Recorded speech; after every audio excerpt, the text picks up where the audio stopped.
News 9 TV big breaking news. చెన్నూరులో అర్ధరాత్రి high drama. చెన్నూరులో municipal ఎన్నికల వేళ రాజకీయ రణరంగం మొదలైంది. ప్రశాంతంగా ఉండాల్సిన ఎన్నికల వాతావరణం కాస్త అధికార ప్రతిపక్షాల మధ్య మాటల యుద్ధానికి వేదికగా మారింది. చెన్నూరులో సాగుతోంది ప్రజాస్వామ్య పాలన లేక రాక్షస పాలన అంటూ మాజీ ఎమ్మెల్యే బాల్క సుమన్ నిప్పులు చెరిగారు. బీఆర్ఎస్ నాయకులే టార్గెట్ గా సాగుతున్న తనిఖీల వెనుక అసలు మాస్టర్ ప్లాన్ ఎవరిది? ఇప్పుడు ఇదే అంశం నియోజకవర్గంలో సంచలనంగా మారింది. చెన్నూరు మున్సిపాలిటీలో ఒక్కసారిగా ఉద్రిక్తత చోటు చేసుకుంది. బీఆర్ఎస్ కీలక నేత మల్లేశం గౌడ్ నివాసానికి భారీగా చేరుకున్న ఎన్నికల అధికారులు, పోలీసులు అంగుళం గాలించారు. ఈ విషయం తెలుసుకున్న మాజీ ఎమ్మెల్యే బాల్క సుమన్ అక్కడికి చేరుకోవడంతో వాతావరణం ఒక్కసారిగా వేడెక్కింది. అధికారుల తీరుపై ఆయన తీవ్ర స్థాయిలో విరుచుకుపడ్డారు. మంత్రి వివేక్ పంపిస్తేనే అధికారులు ఇక్కడికి వచ్చారు. ఇది పక్కా రాజకీయ కక్ష సాధింపు చర్య. అధికారులు, పోలీసులు మంత్రికి తొత్తులుగా మారి పనిచేస్తున్నారు అంటూ సుమన్ ఘాటు వ్యాఖ్యలు చేశారు. మంత్రి క్యాంప్ కార్యాలయంలో నోట్ల కట్టలు, మద్యం సీసాలు కుప్పలు కుప్పలుగా ఉన్నాయి. ఈ విషయం పోలీసులకు కనబడదా? మేము ఎన్నిసార్లు ఫిర్యాదు చేసినా ఎందుకు స్పందించడం లేదు అని ఆయన ప్రశ్నించారు. కేవలం బీఆర్ఎస్ నాయకులను భయభ్రాంతులకు గురి చేయడమే లక్ష్యంగా ఈ తనిఖీలు సాగుతున్నాయని, కాంగ్రెస్ నాయకుల ఇళ్ల జోలికి ఎందుకు వెళ్లడం లేదని అధికారులను నిలదీశారు.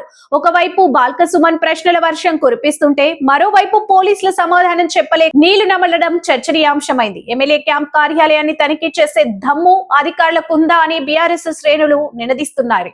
మున్సిపాలిటీ పరిధిలో ప్రచారం చివరి రోజు సాయంత్రం 5 గంటల వరకు ప్రచారాన్ని ముగించుకొని మా పార్టీ లీగల్ సెల్ బాధ్యతలు ఈ ప్రాంతంలో చూస్తున్నటువంటి అడ్వకేట్ మల్లేశం గౌడ్ అన్న ఆహ్వానం మేరకు వాళ్ళ ఇంటికి ఇక్కడికి టీ తాగడానికి మేము మా నాయకులం రావడం జరిగింది. మంత్రి వివేక్ గారి ప్రోద్బలంతో ఎంఆర్ఓ గారు, అధికారులు, అదేవిధంగా పోలీసులు పెద్ద ఎత్తున వచ్చి ఈ ఇల్లంతా రైడ్ చేసి సోదాలు నిర్వహించినారు. ఎందుకు సోదాలు నిర్వహించినారు, ఎందుకు రైడ్ చేసినారు, మరి ఏం దొరికిందంటే ఏం లేదు. ఎందుకు వచ్చారంటే మంత్రి గారి ఆదేశాలు. మంత్రి గారు సుమన్ ఇక్కడనే ఉన్నాడు, భయపెట్టండి అని చెప్పి పోలీసులను, అధికారులను పంపిస్తే వచ్చి ఇక్కడ ఈ రకమైనటువంటి తతంగం నడిపించింది. మొత్తం చెన్నూరు మున్సిపాలిటీ కానీ, కేతన్పల్లి మున్సిపాలిటీ కానీ వందలాది పోలీసులను దించి అధికార దుర్వినియోగానికి పాల్పడుతూ ఉన్నారు. ఇవాళ కూడా చెన్నూరు పట్టణంలో జగన్నాథ్ లాడ్జ్, కాంగ్రెస్ పార్టీ నాయకులకు సంబంధించిన లాడ్జ్ లో 100 మంది ఇతర గ్రామాల నుంచి వచ్చిన కాంగ్రెస్ పార్టీ వాళ్ళు ఉన్నారు. డబ్బులున్నాయి. మంత్రి గారి క్యాంపు కార్యాలయంలో కూడా డబ్బులున్నాయి. అక్కడి నుంచే మంత్రి పిఏ రమణారావు డబ్బులు పంచుతా ఉన్నాడు. రాయల్ స్టాక్ ఫుల్ బాటిళ్లు కాటన్లు పంపిస్తా ఉన్నాడు. అవి అధికారులకు కనబడతలేవు. ఎన్నిసార్లు కంప్లైంట్లు ఇచ్చినా, ఎన్నిసార్లు మా వాళ్ళు విజ్ఞప్తులు చేసినా అధికారులు వాళ్ళని పట్టించుకుంటలేరు. కేవలం మేము ప్రచారం ముగించుకొని మా లీగల్ సెల్ నాయకులు మల్లేశం గౌడ్ గారి ఆహ్వానం మేరకు టీ తాగడానికి ఇక్కడికి వచ్చి కొద్దిసేపు ప్రొద్దు నుంచి తిరుగుతా ఉన్నాం. రామకృష్ణాపూర్, చెన్నూరు కొద్దిసేపు ఇక్కడ రెస్ట్ తీసుకుంటుంటే వచ్చి ఇక్కడ రైడ్ చేసి ఇల్లు వెతకడం, అదేవిధంగా మొత్తం బెడ్లు వెతకడం, అన్ని వెతకడం, మొత్తం అన్ని వెతికి ఏం దొరకలేదు, ఏం లేదు. ఏదో భయభ్రాంతులకు గురి చేయాలి, ఇబ్బందులు పెట్టాలి అనేటటువంటి ఆలోచనతో నడిపించిన తతంగం. రామకృష్ణాపూర్లో కూడా చాలా మంది సిఐలను, ఎస్ఐలను బయట నుండి తెప్పించి అక్కడ కూడా పెద్ద ఎత్తున పోలీసులు దించి, ఇక్కడ పెద్ద ఎత్తున పోలీసులు దించి అధికార దుర్వినియోగానికి పాల్పడుతూ ఉన్నాడు మంత్రి వివేక్. ఇది ఇందిరమ్మ రాజ్యం. చెన్నూరు నియోజకవర్గ ప్రజలు, రాష్ట్ర ప్రజలను ఆలోచించమని కోరుతా ఉన్నా. ఇప్పటికీ మా అభ్యర్థులను చాలా మందిని రామకృష్ణాపూర్లో, కేతన్పల్లిలో గానీ, చెన్నూరులో గానీ బైండ్ ఓవర్ల పేరిట తీసుకొచ్చి గంటలు పోలీస్ స్టేషన్లలో కూర్చున్నబెట్టారు. మా నాయకులు, కార్యకర్తలకు ఫోన్లు చేసి బెదిరిస్తున్నారు పోలీసులు. అదేవిధంగా మేము అడిగినాం, మరి ఇదే చెన్నూరులో ఒక అభ్యర్థి పోటీ చేస్తా ఉన్నాడు కాంగ్రెస్ పార్టీ నుంచి, 2వ వార్డు నుండి పెద్దింటి సీన్ అని. శనక్కుంట అనే చెరువు మత్తడిని పేల్చేసిన కేసులో నిందితుడు. ఆయన ఎప్పుడైనా బైండ్ ఓవర్ చేసిరని ఇప్పుడు నేను సీఐ గారిని అడిగిన. ఎంతో మంది మీద వాళ్ళ కేసులున్నాయి. దౌర్జన్యాలు, గూండాగిరి చేసిన వాళ్ళు ఉన్నారు. భూ కబ్జాలు చేసిన కేసులున్నాయి. అటువంటి వాళ్ళని ఒక్కనాడు కూడా వాళ్ళని బైండ్ ఓవర్ చేయలే. మా వాళ్ళ ఉద్యమ కేసులు, ప్రభుత్వానికి వ్యతిరేకంగా నిరసన తెలిపినటువంటి కేసులు ఉన్నటువంటి వాళ్ళని మాత్రం మా అభ్యర్థులను గంటలు కూర్చుండబెట్టడం. మొన్న ఏసీపీ జైపూర్ ఆఫీస్ లో మా ప్రచార రథాలకు పర్మిషన్ కోసం పోతే 6 గంటలు కూర్చుండబెట్టింది మా వాళ్ళను. ఈ రకంగా మొత్తం ఇక్కడ గుండా రాజ్యం, పోలీసు రాజ్యం చేసేసి చెన్నూరుకున్న పేరు, ప్రతిష్టలను మంటగలుపుతున్నాడు మంత్రి వివేక్. దుర్మార్గం, దారుణం. ఇటువంటి దరిద్రపు, నీచపు పద్ధతులు గతంలో ఎన్నడూ మేము చేయలే. First time. గతంలో మేము మున్సిపల్ ఎన్నికలు చేసినాం, ఇక్కడ పంచాయతీ ఎన్నికలు చేసినాం, ఎంపీటీసీ జడ్పీటీసీ ఎన్నికలు చేసినాం, ఎంపీ ఎన్నికలు చేసినాం. ఏ ఎన్నికల్లో కూడా ఫెయిర్ ఎలక్షన్ చేసినాం తప్ప, ఆయనను కూడా మంచిగా తిరగనిచ్చినాం తప్ప ఎన్నడూ కూడా ఇటువంటి దుర్మార్గాలకు మేము ఒడిగట్టలే. ఇలా మొట్టమొదటిసారి ఒక రాక్షస పాలన, దుర్మార్గపు పాలన ఈ మంత్రి చేస్తా ఉన్నాడు. డెఫినెట్ గా ఆయనకే చుట్టుకుంటది. ఇది డెఫినెట్ గా ఆయనకే చుట్టుకుంటది. ఇది మంచి సాంప్రదాయం కాదు. నేను చెన్నూరు పట్టణ ప్రజలకు, కేతన్పల్లి పట్టణ ప్రజలకు విజ్ఞప్తి చేస్తా ఉన్నా. ఇట్లా పోలీసులను పెట్టి ఇండ్ల మీద దాడులు చేయించి, మా వాళ్ళని బైండ్ ఓవర్లు చేసి, వాళ్ళు వేలాది రూపాయలు పంచుకుంటూ, వందలాది బాటిల్ పంచుకుంటూ, అడ్డగోలుగా ఇష్టరీతిన బెదిరింపులకు, దౌర్జన్యాలకు పాల్పడుతున్న కేతంపల్లిలో మా అభ్యర్థిని కిడ్నాప్ చేసుకుని పోయారు. గ్యాస్ నాని అని 16వ వార్డు అభ్యర్థి. చెన్నూరు గడ్డపై సాగుతున్న ఈ రాక్షస పాలనకు ఓటర్లే బుద్ధి చెబుతారని గులాబీ దళం హెచ్చరిస్తుంది. మొత్తానికి చెన్నూరులో తనిఖీల పర్వం పొలిటికల్ థ్రిల్లర్ ను తలపిస్తుంది. అటు మంత్రి వివేక్ వర్గం, ఇటు బాల్క సుమన్ వర్గం మధ్య పచ్చి గడ్డి వేస్తే పక్కుమనే పరిస్థితి నెలకొంది. ఎన్నికల ముంగిట ఈ వివాదం ఇంకెన్ని మలుపులు తిరుగుతుందో చూడాలి.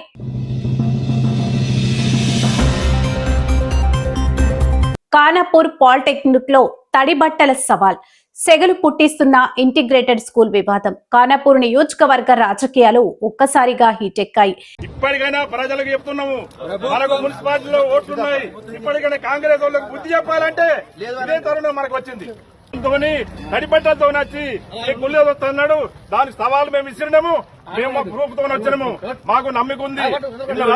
ఈ గుడి కాదు, ఏ గుడికైనా రెడీ ఉన్నాము. ఖానాపూర్ పిల్లల భవిష్యత్తు కోసం ఏ త్యాగానికైనా చేస్తాం. ఇప్పటికైనా స్కూళ్లు క్యాన్సల్ చేసి ఖానాపూర్ లో నిర్మించాలని కోరుతున్నాం. దానికి తగిన స్థలం ఉంది, చూపిస్తున్నాం. దమ్ము ధైర్యం ఉంటే ఇప్పటికైనా క్యాన్సల్ చేసి, లేదంటే మా గుడి వచ్చి చూడాలి. ఇప్పటికి ఖానాపూర్ మండలం 2 ఎకరాల భూమి ఎమ్మెల్యే గారు మందపల్లి గ్రామ పంచాయతీ పరిధిలోనే 25 ఎకరాల 32 గుంటల భూమి 3వ ఎకరాల సర్వే నెంబర్ అందుబాటులో ఉన్నది. మీరు కట్టాలనుకుంటే ఇప్పుడు భూమి రెడీ ఉన్నాము. వచ్చి మీరు సవాల్ స్వీకరించి వచ్చాడు భూమి పూజ చేయాలని కోరుతున్నాం. ఇక అక్కడ భూమి లేదని చెప్పేసి మాట్లాడడం, అదే కాకుండా నేను జంగుబాయి మీద ఒట్టు పెడుతున్నా, లేకపోతే మా అమ్మ నాన్న మీద ఒట్టు పెడుతున్నా, నేను దేవుళ్ళ మీద ఒట్టు పెడుతున్నా, నేను దేవుళ్ళ గుడిలో తడిబట్టలతోటి ప్రమాణం చేయడానికి కూడా నేను సిద్ధంగా ఉన్నా. జేఏసీ నాయకులు నిరూపించగలరా అక్కడ భూమి ఉన్నట్టని చెప్పేసి వారు మాట్లాడడం జరిగింది. అదే కాకుండా వాళ్ళు ఒక సవాల్ కూడా విసరడం జరిగింది. ఈ రోజు ఆ సవాల్ను జేఏసీ ఇంటిగ్రేటెడ్ సాధన జేఏసీ ఎమ్మెల్యే గారి సవాల్ను స్వీకరించేసి ఈ రోజు మధ్యాహ్నం 12 గంటలకు మేము ముత్యాల పోషమ్మ గుడి వద్దకు వస్తున్నామని చెప్పేసి తడిబట్టలతోటి స్నానం చేయడానికి చెప్పడం జరిగింది. 4 మండలాలకు సంబంధించినటువంటి జేఏసీ ప్రతినిధులు కూడా ఇక్కడికి వచ్చి ఉన్నారు. వారందరూ కూడా తడిబట్టలతోటి స్నానం చేసి, లేదు మీరు మా ఎమ్మెల్యే, మీరు ఉండాగా వ్యవహరించాల్సిన అవసరం ఉంది, మీరే సవాల్ విసిరారు. మరి వాళ్ళ ఎన్నికల కోడ్ ఉందని తెలిసి కూడా మీరు సవాల్ విసిరారు. మరి మేము జేఏసీగా మేము రావడం మా తప్పు కాదు, అయినా వచ్చాము. ఇప్పటికి కూడా మేము ఒకటే చెప్తా ఉన్నాం, ఇలా 79 ఎకరాల 20 గుంటలతో పాటుగా 110 ఎకరాల భూమి మొత్తం ఏదైతే సేకరణ జరిగిందో అందులో నుంచి మీరు భూమి లేదని మీరు అంటున్నారు. ఇవాళ ప్రత్యక్షంగా మీడియా సమక్షంలో ఇలా మీరు ఇచ్చిన సవాలు స్వీకరించాం. అదే విధంగా మీడియా సమక్షంలో అట్టి భూమి దగ్గరికి పోదాం. ఎక్కడైనా నిర్మాణాలు జరిగి ఉన్నాయా? 110 ఎకరాల భూమిలో నిర్మాణాలు జరిగింది కేవలం స్టేడియం ఒకటి, తర్వాత గిరిజన భవన్ ఒకటి, 2 BHK కాలనీ ఒకటి. ఈ 3 నిర్మాణాలు తప్ప 110 ఎకరాల్లో అదనంగా ఒక్క నిర్మాణం జరిగినట్టు మీరు నిరూపించినా మేము జేఏసీని రద్దు చేసుకుంటాం. ఇంటిగ్రేటెడ్ స్కూల్ విషయం కూడా మేము మాట్లాడమని చెప్పేసి స్పష్టంగా తెలియజేస్తున్నాం. ఇచ్చిన మాట తప్పారంటూ ఎమ్మెల్యే ఎడమబొజ్జుకు గట్టి ఎదురు దెబ్బ తగిలింది. స్థలం చూపిస్తే తడిబట్టలతో గుడికి వస్తా అన్న ఎమ్మెల్యే సవాల్ను జేఏసీ సభ్యులు స్వీకరించడమే కాదు, ఆయన చెప్పినట్లే చేసి చూపించి ఇప్పుడు ఎమ్మెల్యేను ఇరకాటంలో పడేశారు. అసలు ఏం జరిగింది? ఖానాపూర్ నుంచి ఉట్నూర్కు స్కూల్ తరలింపు వెనుక ఉన్న అసలు రచ్చేంటి? ఈ స్పెషల్ రిపోర్ట్ చూడండి. ఇక వివరాల్లోకి వెళ్తే ఖానాపూర్ మండలంలో ఇంటిగ్రేటెడ్ స్కూల్ నిర్మిస్తానని ఎన్నికల సమయంలో ఎమ్మెల్యే వెడమబొజ్జు హామీ ఇచ్చారు. అయితే తీరా సమయం వచ్చేసరికి ఖానాపూర్ లో ప్రభుత్వ స్థలం అందుబాటులో లేదంటూ ఆ స్కూల్ ను ఊట్నూర్ ప్రాంతానికి తరలించారు. ఎమ్మెల్యే తీసుకున్న ఈ నిర్ణయం స్థానికుల్లో తీవ్ర ఆగ్రహాన్ని కలిగించింది. దీంతో రంగంలోకి దిగిన స్థానిక నాయకులు, విద్యార్థి సంఘాలు జేఏసీగా ఏర్పడి పోరాటం మొదలుపెట్టాయి. ఈ క్రమంలో ఎమ్మెల్యే వెడమబొచ్చు ఒక సంచలన శపథం చేశారు. ఖానాపూర్ మండలంలో స్కూల్ కట్టడానికి ప్రభుత్వం భూమి ఉందని ఎవరైనా చూపిస్తే నేను తడిబట్టలతో పోచమ్మ గుడికి వస్తాను అంటూ సవాల్ విసిరారు. ఎమ్మెల్యే సవాల్ను జేఏసీ సభ్యులు సీరియస్ గా తీసుకున్నారు. ఖానాపూర్ మండల పరిధిలోని స్కూల్ కు సరిపడా ప్రభుత్వ భూమి ఉందని ఆధారాలతో సహా నిరూపించారు. అంతటితో ఆగకుండా ఎమ్మెల్యే చెప్పినట్టుగానే జేఏసీ సభ్యులే తడి బట్టలతో పోచమ్మ గుడికి వెళ్లి మొక్కులు చెల్లించి తమ నిరసనను వినూత్నంగా చాటారు. మేము భూమి చూపించాం, మరి ఇప్పుడు ఎమ్మెల్యే తన మాట మీద నిలబడతారా అంటూ నిలదీస్తున్నారు. ఇప్పుడు బంతి ఎమ్మెల్యే వెడమబొచ్చు కోర్టులో ఉంది. జేఏసీ సభ్యుల డిమాండ్ మేరకు ఇంటిగ్రేటెడ్ స్కూల్ ని తిరిగి ఖానాపూర్ కు మారుస్తారా లేక రాజకీయ యుద్ధం మరింత ముదురుతుందా అనేది వేచి చూడాలి.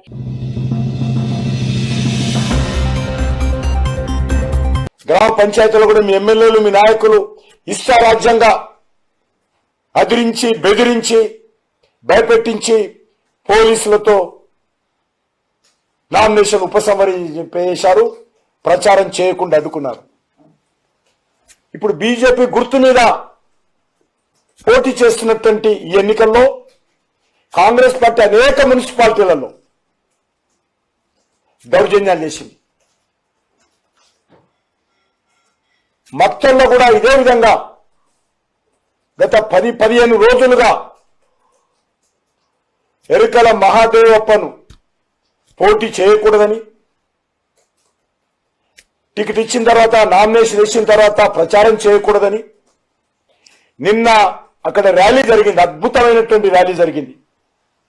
స్థానిక పార్లమెంట్ సభ్యురాలు అరుణమ్మ గారు నిన్న ప్రచారం చేశారు అక్కడ.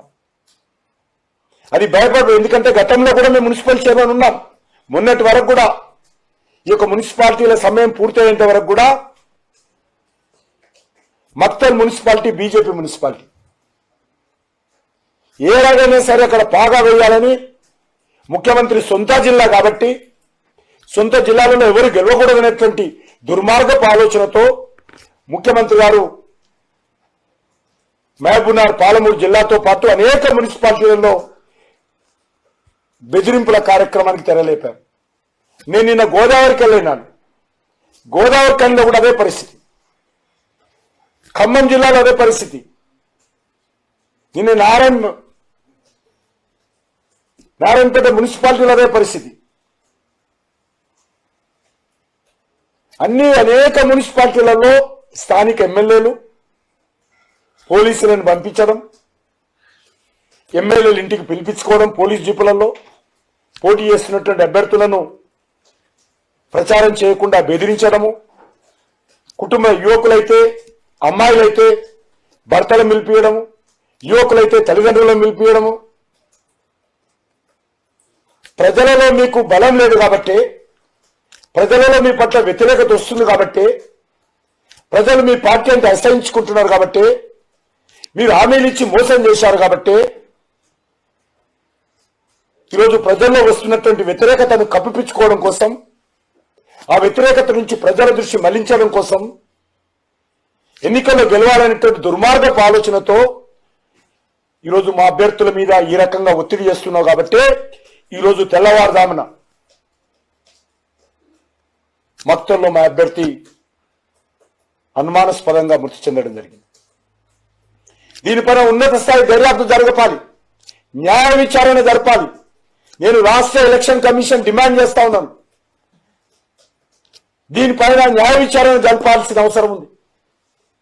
ఇందులో ఎవరు దోషులో, ఎవరు మా అభ్యర్థి మీద దుర్మార్గం చేశారో, ఎవరు మా అభ్యర్థి పైన దౌర్జన్యం చేశారో, ఈరోజు అభ్యర్థి భార్య, చనిపోయినటువంటి మా అభ్యర్థి భార్య బాజాప్తా కంప్లైంట్ ఇచ్చింది. కాంగ్రెస్ నాయకుల ప్రమేయంతో గత 15 రోజులుగా మా కుటుంబాన్ని వేధిస్తున్నారు. దీనిపైన న్యాయ విచారణ జరపాలని చెప్పి నేను ఈ సందర్భంగా డిమాండ్ చేస్తా ఉన్నాను. దీనికి పూర్తి బాధ్యత ఆ జిల్లా నుంచి ప్రాతినిధ్యం వహిస్తున్నటువంటి ముఖ్యమంత్రి రేవంత్ రెడ్డి బాధ్యత తీసుకోవాలి. ఆయన కారణంగానే ఈరోజు మక్తల్లో మా పార్టీ అభ్యర్థి చనిపోయాడు.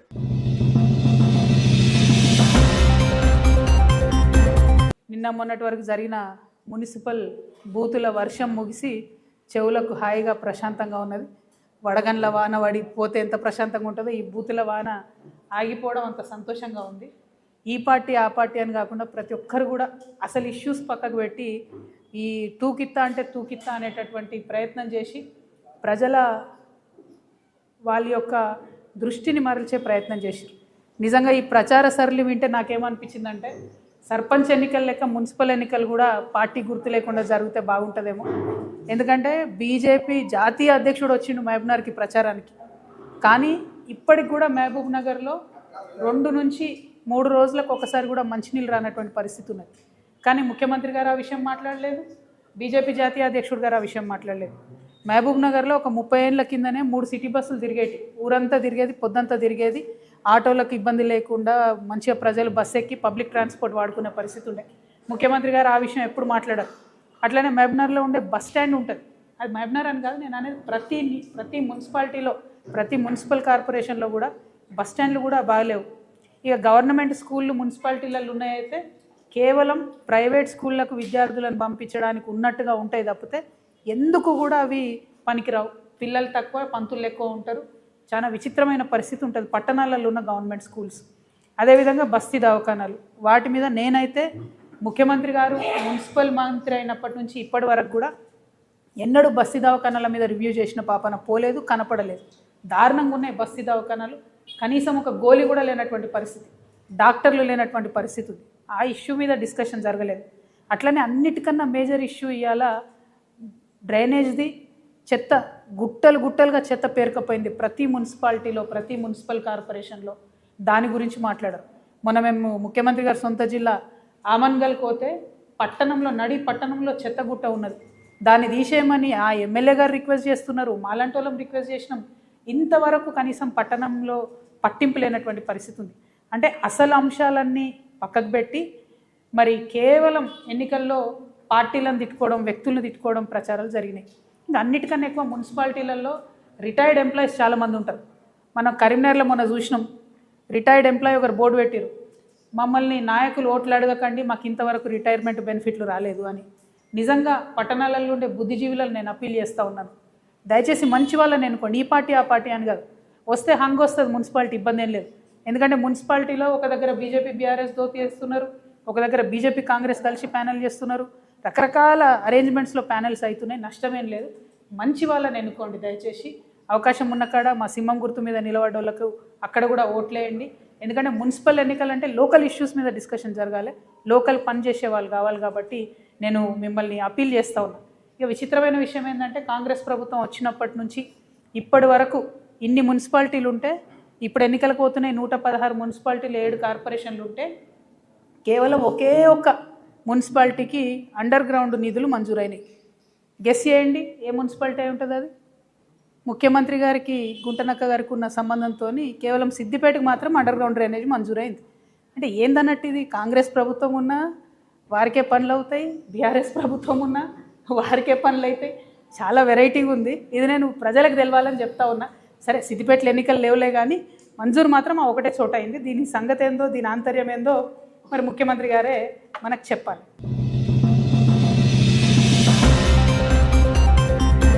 ముక్తల్ రాజకీయ రణరంగం. ముక్తల్ మున్సిపల్ ఎన్నికల వేళ పెను విషాదం చోటు చేసుకుంది. రాజకీయాలు అంటేనే ప్రజాసేవ అనుకున్న ఒక సామాన్య అభ్యర్థి ప్రత్యర్థుల బెదిరింపులకు బలయ్యాడు. నారాయణపేట జిల్లా ముక్తల్లో 6వ వార్డు బీజేపీ అభ్యర్థి ఎరుకలి మహదేవప్ప ఆత్మహత్య రాష్ట్ర రాజకీయాల్లో ప్రకంపనలు సృష్టిస్తుంది. ఎన్నికల బరిలో నిలబడి ధైర్యంగా పోరాడాల్సిన ఒక అభ్యర్థి అర్ధరాత్రి ఉరికొయ్యకు వేలాడడం వెనుక అసలు కారణం ఏంటి? అధికార గర్వంతో కాంగ్రెస్ నాయకులు సాగించిన వేధింపులే మహదేవప్ప ప్రాణం తీశాయా? ఇప్పుడు ఇదే ప్రశ్న యావత్ జిల్లాను కిరిబిక్కిరి చేస్తుంది. నిన్ను జైలుకు పంపిస్తాం, నీ అడ్రస్ లేకుండా చేస్తామంటూ కాంగ్రెస్ నేతలు ఫోన్లలో మెసేజ్లు పంపుతూ టార్చర్ పెట్టినట్లు కుటుంబ సభ్యులు కన్నీరు మున్నీరవుతున్నారు. ఎన్నికల ప్రచారంలో ఉత్సాహంగా ఉండాల్సిన మహదేవప్ప గత కొన్ని రోజులుగా ఈ వేధింపులతో తీవ్ర మనోవేదనకు గురయ్యారు. బయట శత్రువులతో పోరాడలేక, లోపల భయాన్ని భరించలేక తన ఇంట్లోనే బలవన్ మరణానికి పాల్పడ్డారు. ఇది కేవలం ఆత్మహత్య కాదు, ఇది ముమ్మాటికి రాజకీయ హత్య అని బీజేపీ శ్రేణులు మండిపడుతున్నాయి. బీజేపీ గెలుస్తుందమ్మా, నేనే గెలుస్తా. ఓట్ల మాత్రం నేను జీవితంలో ఓడిపోను, నేనే గెలుస్తా. నాదే ఫస్ట్ నంబర్ ఉంది, నేనే గెలుస్తా. బీజేపీకి ఫుల్ పవర్ ఉంది, ఆడ చూసి అదే వస్తుంది అందరి నోట్లలో. నేనే గెలుస్తా, గెలిచిన కూడా నన్ను పెట్టారు, నాకు ఒత్తిడి పెట్టిండ్రు, నన్ను బెదిరిస్తున్నారు, ఏమేమో మేటర్లు పెడుతున్నారు ఫోన్లు అన్నాడు. అవి ఎవరో పెడుతుంటారు బెదిరిప్పుడు, నాకు అది ఇస్తాడు డూసు. ఎవరైనా ఊరోళ్ళు ఎవరైనా తాగుతులు ఈ ఊతులు పెడుతుంటారు, అట్లా భయపెట్టాలని. భయపడకు, ధైర్యంగా ఉండి నీవు అని చెప్పినాము.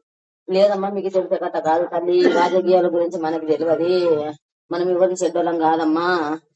నన్ను ఫోన్ ఒకటి నాకు బేడీలు వేస్తామని పెట్టిండ్రు, బేడీలు వేస్తారంట, గెలిస్తే కూడా గెలిచిన రోజే నన్ను పట్టుకపోయి ఎక్కడెక్కడ ఆగం చేస్తారేమో అన్నాడు. నీది బ్రహ్మ నీవు అట్లా ఊహించుకుంటావు, నీది బ్రహ్మ, ఎవరికి చెడ్డోడు కాదు. ఊర్లో మనకి ఎస్టీలకి ఎక్కడోళ్ళకి వచ్చింది కాబట్టి మనం దాంట్లో పోయినాము, లేకుంటే మనం ఏం కోతుంటామప్ప, మన అంత భయం ఉన్నాడు ఏం కోతివని కూడా అన్నాం సారు. లేదమ్మా నేను ఇట్లా చేస్తారని తెలియలేదు, నేను నమ్ముకొని ఊరిని నమ్ముకొని వచ్చిన, నేను మనకి ఎక్కడోళ్ళకి వచ్చింది కాబట్టి నేను వచ్చిన అన్నాడు. అదే అన్నాడు సార్, ఇంకా ఏం తెలియదు. గెలుస్తాం అయితే నేనే పక్క గెలుస్తాను కూడా చెప్పిండు, భయపడదే లేదు. గెలుస్తాడు మళ్ళీ భయపెట్టిస్తున్నారు అన్నారు సార్. ప్రజాస్వామ్యంలో ఓటుతో కొట్లాడాలి కానీ ఇలా ప్రాణాలతో చెలగాటమాడటం ఏ రకమైన రాజకీయం? ఒక బీసీ సామాజిక వర్గానికి చెందిన వ్యక్తి ఎదుగుతుంటే ఓర్వలేక చేసిన కుట్రగా దీనిని విపక్షాలు అభివర్ణిస్తున్నాయి. ప్రస్తుతం మక్తల్ నియోజకవర్గం నిప్పు కణికలా మారింది. బాధ్యులైన కాంగ్రెస్ నాయకులను కఠినంగా శిక్షించాలని డిమాండ్ చేస్తూ ప్రజలు రోడ్లపైకి వస్తున్నారు. మరి ఈ ఘటనపై ప్రభుత్వం ఎలా స్పందిస్తుంది? ఎన్నికల కమిషన్ ఈ వేధింపులపై ఎలాంటి చర్యలు తీసుకుంటుంది? మక్తలి ఎన్నికల రణరంగం ఏ మలుపు తిరుగుతుందో వేచి చూడాలి. మనిషి మానసికంగా కృంగిపోయినప్పుడు మనం ఇచ్చే ఒక చిన్న తోడ్పాటు, మాట, ఓదార్పు వారి ప్రాణాలను కాపాడుతుంది. వారి బాధను వినండి. ఆత్మహత్యలు లేని సమాజాన్ని నిర్మించుకోవడం మనందరి బాధ్యత.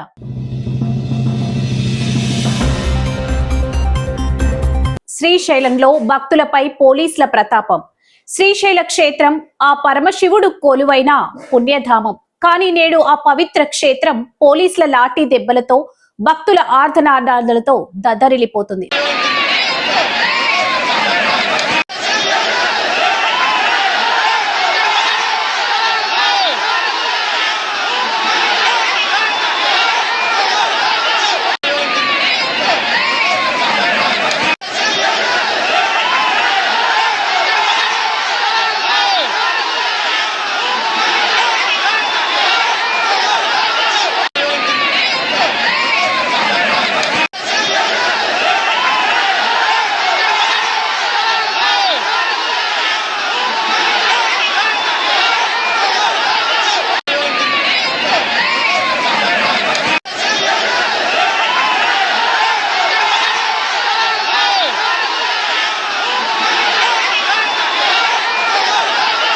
భక్తితో వచ్చే భక్తులపై, మాలాధాండలో ఉన్న శివస్వాములపై పోలీసులు కనికరం లేకుండా విరుచుకుపడ్డారు. అసలు ఏం జరుగుతుంది శ్రీశైలంలో? భక్తుల భద్రత కంటే అధికారుల అహంకారమే ఎక్కువైందా? శ్రీశైలంలో ఆలయ సిబ్బంది నిర్వహణ లోపం మరోసారి బయటపడింది. తెల్లవారుజాము నుంచే కిలోమీటర్ల మేర క్యూ లైన్ లో పడిగాపులు కాస్తున్న భక్తుల సహనాన్ని సిబ్బంది పరీక్షించారు. గంటల తరబడి క్యూ కదలకుండా నిలిపివేయడంతో భక్తులు తీవ్ర అసహనానికి గురయ్యారు. ఒకవైపు ఎండ, మరోవైపు తాగడానికి నీరు కూడా లేని పరిస్థితి. ఈ క్రమంలోనే ఒక్కసారిగా భక్తులు ముందుకు దూసుకురావడంతో అక్కడ తీవ్ర గందరగోళం నెలకొంది. ఇక్కడ ప్రశ్న ఏంటంటే, భక్తులు ఎగబడ్డారని పోలీసులు లాఠీలకు పని చెప్పాలా? అందులోనూ కఠిన దీక్షలో ఉన్న శివస్వాములను కూడా చూడకుండా వారిపై విచక్షణ రహితంగా దాడి చేయడం ఏంటి? స్వామివారి దర్శనం కోసం వస్తే పోలీసులు దెబ్బలు తిని వెళ్లాలా? నిర్వహణ లోపం, గంటల కొద్దీ క్యూ లైన్లను నిలిచివేసిన ఆలయ సిబ్బంది, అమానవీయత, శివస్వాములపై లాఠీ చార్జ్ చేసిన పోలీసులు, భక్తుల ఆవేదన, కనీస సౌకర్యాలు కల్పించడంలో దేవస్థానం వైఫల్యం. ప్రతి ఏటా రద్దీ పెరుగుతున్న శ్రీశైల దేవస్థానం మాత్రం ఏర్పాట్లలో అట్టడుగునే ఉంటుంది. భక్తుల రద్దీని ముందే అంచనా వేయడంలో అధికారులు ఎందుకు విఫలమవుతున్నారు? క్యూ లైన్లను క్రమబద్ధీకరించడం చేతకాక ఆ నెపాన్ని భక్తులపైకి నెట్టి లాఠీలతో కొట్టడం ఏ సాంప్రదాయం? శివయ్య సాక్షిగా జరుగుతున్న ఈ అరాచకానికి బాధ్యులెవరు? నిజంగా ఇది సిగ్గుచేటు. భక్తుల కష్టాన్ని చూసి జాలి పడాల్సింది పోయి వారిపై ప్రతాపం చూపడం ఏంటి? శ్రీశైలం లాంటి పవిత్ర క్షేత్రంలో ఇలాంటి అరాచక శక్తుల ధోరణి భక్తుల మనోభావాలను తీవ్రంగా గాయపరుస్తుంది. ప్రభుత్వం, దేవాదాయ శాఖ వెంటనే స్పందించి పోలీసులపై, నిర్లక్ష్యంగా వ్యవహరించిన అధికారులపై కఠిన చర్యలు తీసుకోవాలి. లేదంటే భక్తుల ఆగ్రహాగ్నిలో ఈ వ్యవస్థలు కాలిపోక తప్పదు.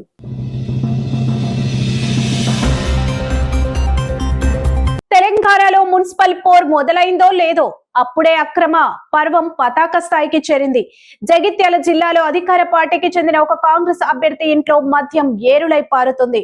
ఓటర్లను మందుతో ముంచెత్తేందుకు భారీగా మద్యం నిల్వలు డంప్ చేస్తుండగా స్థానికులు అడ్డుకున్నారు. అధికార పార్టీ అండ ఉంటే చట్టం చుట్టమైపోతుందా? ఇప్పుడు జగిత్యాల సాక్షిగా ఇదే చర్చ సాగుతుంది. ఇక వివరాల్లోకి వెళ్తే జగిత్యాల మున్సిపల్ ఎన్నికల వేళ ఓ కాంగ్రెస్ అభ్యర్థి ఇంటికి అక్రమంగా మద్యం బాటిళ్లు చేరుకున్నాయి. రాత్రికి రాత్రే ఓటర్లను ప్రలోభ పెట్టేందుకు ఈ మద్యాన్ని నిల్వ చేస్తున్నారని గమనించిన స్థానికులు ధైర్యంగా అడ్డుకున్నారు.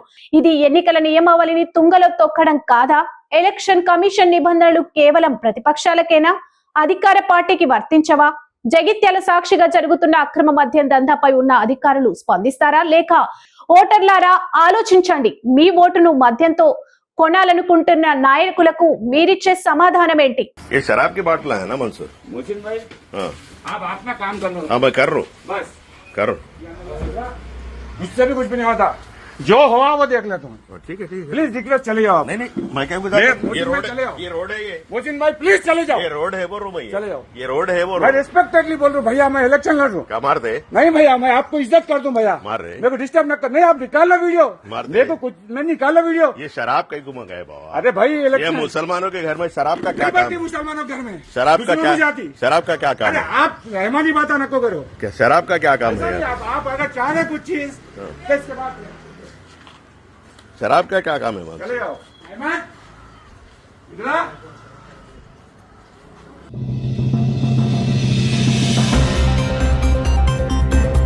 సంగారెడ్డి రాజకీయాల్లో ఒక్కసారిగా సెగలు పుట్టించే సీన్. సదాశివపేట మున్సిపాలిటీ వేదికగా హైటెన్షన్ వాతావరణం నెలకొంది. కాంగ్రెస్ వర్కింగ్ ప్రెసిడెంట్ మాజీ ఎమ్మెల్యే జగ్గారెడ్డి నేరుగా రంగంలోకి దిగారు. కానీ ఇది ప్రజా సమస్యల కోసం కాదు, నోట్ల కట్టల పంపిణీ కోసం అంటూ స్థానికులు మండిపడుతున్నారు. ఎప్పుడు భారీ కాన్వాయ్ తో తిరిగే జగ్గారెడ్డి ఈసారి ఎవరు ఊహించని విధంగా ఒక సాధారణ బైక్ పై సదాశివపేట వేదుల్లో ప్రత్యక్షం కావడం ఇప్పుడు సంచలనంగా మారింది. ఎన్నికల వేళ ఓటు భయం పట్టుకుందా? అందుకే స్వయంగా రోడ్డుపైకి వచ్చి ఓట్లు కొనుగోలు తెరలేపారా అనే ప్రశ్నలు వెల్లువెత్తుతున్నాయి. సదాశివపేటలోని ఒక హోటల్ వద్దకు చేరుకున్న జగ్గారెడ్డి అక్కడున్న వృద్ధులకు, పేదలకు బహిరంగంగానే డబ్బులు పంపిణీ చేశారన్న వార్తలు, కార్లలో వస్తే పోలీసులు ఆపుతారనే ఫోన్లతోనే బైక్లపై గల్లీ గల్లీ తిరుగుతూ పంపిణీ కార్యక్రమం చేపట్టారని ప్రత్యర్థులు ఆరోపిస్తున్నారు. ఈ వ్యవహారంపై స్థానికులు ఫిర్యాదు చేయడంతో పోలీసులు సీన్ లోకి ఎంటర్ అయ్యారు. ఎన్నికల నియమావళిని తుంగలో తొక్కారంటూ జగ్గారెడ్డిపై కేసు నమోదు చేశారు. సాధారణంగా నాయకులు తమ అనుచరుల ద్వారా డబ్బులు పంపిస్తారనే టాక్ ఉంటుంది. కానీ ఒక పార్టీ వర్కింగ్ ప్రెసిడెంట్ స్థాయి వ్యక్తి స్వయంగా బైక్ నడుపుకుంటూ వెళ్లి డబ్బులు పంచడం వెనుక ఎంత పెద్ద కుట్ర ఉందా? లేక ప్రత్యర్థులు ఆడుతున్న మైండ్ గేమా? పోలీసుల కేసుతో జగ్గారెడ్డి తదుపరి అడుగు ఎటువైపు ఉండబోతుంది? సదాశివపేటలో ఈ ఉద్రిక్తత ఇంకెంత దూరం వెళ్తుంది? చూసారుగా, సంగారెడ్డి పాలిటిక్స్ లో జగ్గారెడ్డి బైక్ పాలిటిక్స్ ఇప్పుడు హాట్ టాపిక్ గా మారాయి.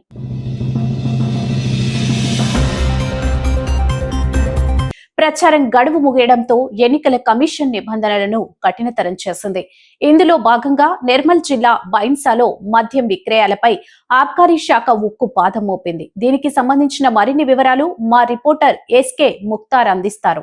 జిల్లా బైన్సాలో మున్సిపాలిటీ ఎలక్షన్స్ ఉన్న సందర్భంగా ఈరోజు ఆబ్కారీ శాఖ ఏమంటే వయసు బంద్ చేస్తారా, సార్లతో అడిగే ప్రయత్నం చేస్తూ మంచి ఎన్ని రోజులు బంద్ చేస్తారు.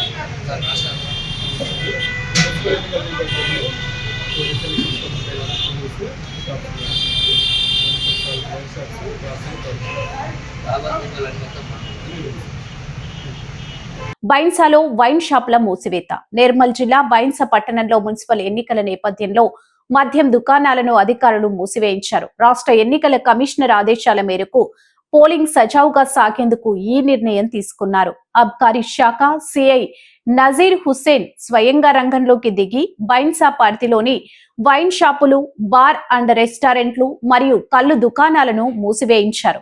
ఈ నెల 11వ తేదీన పోలింగ్ ప్రక్రియ ముగిసే వరకు ఈ ఆంక్షలు అమల్లో ఉంటాయి. అంటే ఎల్లుండి సాయంత్రం వరకు మద్యం విక్రయాలు పూర్తిగా నిలిచిపోనున్నాయి. ఎన్నికల సమయంలో ఎటువంటి అవాంఛనీయ సంఘటనలు జరగకుండా ఓటర్లను మద్యం ద్వారా ప్రలోభ పెట్టకుండా ఉండేందుకు పోలీస్ శాఖ కూడా కట్టుదిట్టమైన చర్యలు చేపట్టింది. ఈ కార్యక్రమంలో ఎస్ఐ గజేందర్, పోలీస్ సిబ్బంది పాల్గొని షాపుల మూసివేతను పర్యవేక్షించారు. తెలంగాణ వ్యాప్తంగా మున్సిపల్ ఎన్నికల ప్రచారానికి తెరపడడంతో అధికారులు ఇప్పుడు క్షేత్ర స్థాయిలో భద్రతపై దృష్టి సారించారు. 11వ తేదీన ఒకే విడతలో ఎన్నికలు జరగనున్న నేపథ్యంలో నిబంధనలు ఉల్లంఘించి ఎవరైనా మద్యం విక్రయించినా లేదా నిల్వ ఉంచినా కఠిన చర్యలు తీసుకుంటామని సిఐ నజీర్ హుస్సేన్ హెచ్చరించారు. ముదోల్ నియోజకవర్గ వ్యాప్తంగా ఉన్న ఓటర్లు ఎటువంటి ప్రలోభాలకు లోను కాకుండా తమ ఓటు హక్కును వినియోగించుకోవాలని అధికారులను కోరుతున్నారు. చూశారుగా, బైన్సాలో ఎన్నికల కోడ్ అమలు తీరును. వేగమే మా మార్గం, వార్తలే మా లక్ష్యం. నిరంతరం సమాజ హితం కోసం శ్రమిస్తూనే ఉంటాం. మరిన్ని స్పీడ్ న్యూస్ బులెటిన్స్ కోసం చూస్తూనే ఉండండి న్యూస్ 9 టీవీ తెలుగు.